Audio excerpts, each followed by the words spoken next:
Fake ప్రచారం కూడా అద్భుతంగా చేస్తారండి. ఆ సైకో వ్యక్తి నరనరాలో ఉంది ఫేక్ ప్రచారం. ఆ పార్టీ డిఎన్ఏనే ఫేక్ ప్రచారం. 5 సంవత్సరాలు ఒక్క డిఎస్సీ అని ఇచ్చారండి వాళ్ళు.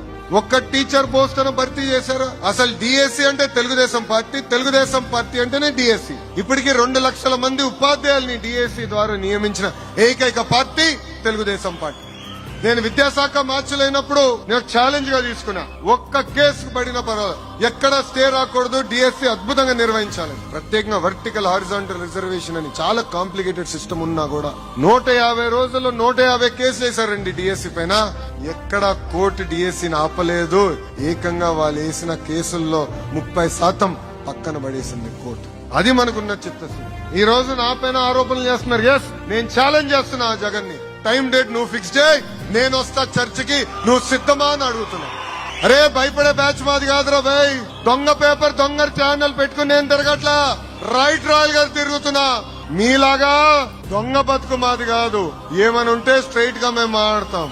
రా, డిఎస్సీ పైన డిస్కస్ చేద్దాం, గ్రూపుల పైన మీరు చేసింది డిస్కస్ చేద్దాం, లిక్కర్ లో ఎవరెంత డబ్బులు దొబ్బేశారో కూడా దానిపైన డిస్కస్ చేద్దాం. టైం డేట్ మీరు ఇవ్వండి.